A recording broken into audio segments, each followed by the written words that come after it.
That's one of the ways in which emotions differ from compassion. Compassion is only about the suffering of another person. It's much more specific. Um, Now I distinguish familial compassion, which you don't have to learn. It's given. If you don't have it, you're an aberration. There's probably been some terrible damage done either to your brain or to you. But it's similar to an emotion in that it's involuntary. If you ask somebody, why did you try to rescue your child from being run over by the car? I remember doing that once with my daughter when she was about 3, and she thought, the way to get Dad to do the most interesting things is run in front of cars. He really does all kinds of interesting things when you do that. But if you asked me, why did you put your own life at risk to save your child's life? I'd say, well, I didn't think about it. I had to do it. There's no choice. Okay. If you ask me, why did I send money to the victims of the tsunami? That was a choice. Okay. It wasn't automatic. I could have not done it. Most people didn't. You live in a country where we have the highest percentage of people who take such actions regarding strangers, but it's nowhere near universal. It has to become universal if the planet's going to survive. So stranger compassion is not universal. It's focused just on one issue, which is suffering. That's another reason why it's not an emotion. Because I can be emotional about anything, and am about almost anything. And a third way, stranger compassion or familial compassion differs from emotions, is that it's only constructive. Remember I just said earlier, emotions can be enacted in constructive or destructive fashion. Not so. Stranger compassion is never destructive, it's always constructive. The intention in stranger compassion is always to prevent or relieve suffering of others, of strangers, of people you don't know, and might never know, and might never have face-to-face contact. Well, I haven't listed all the characteristics, but I think enough for you to get a sense of both what an emotion is and at the same time why compassion, at least stranger compassion, is not an emotion. If it was, we'd be in much better shape in this world, but it isn't. I distinguish familial compassion from stranger compassion from sentient compassion. Familial compassion is involuntary, it's built into the species. It's not just unique to humans, we see it in other primates, and it is directed towards the offspring, particularly in their helpless dependent phase. Human beings have a longer period of dependency, that is, they won't survive, they'll die, than any other animal on the planet.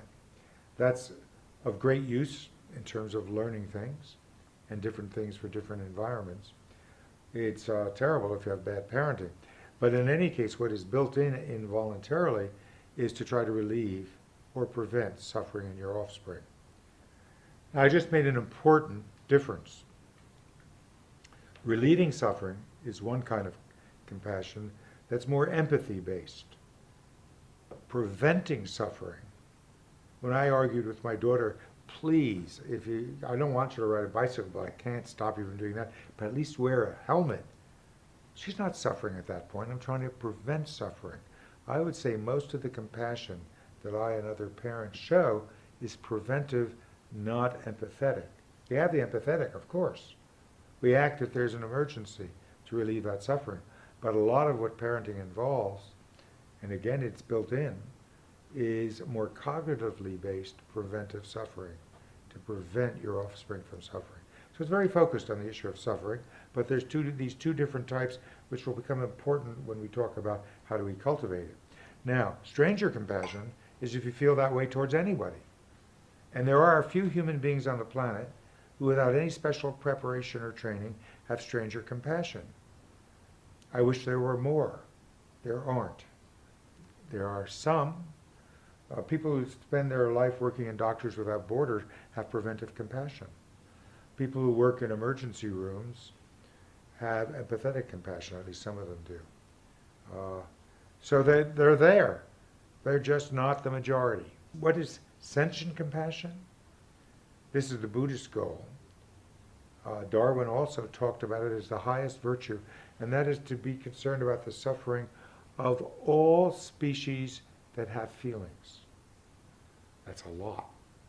There are some people who have it. Most of the people, though, that I encounter who might seem to have it care more about dogs and cats or horses than they do about people.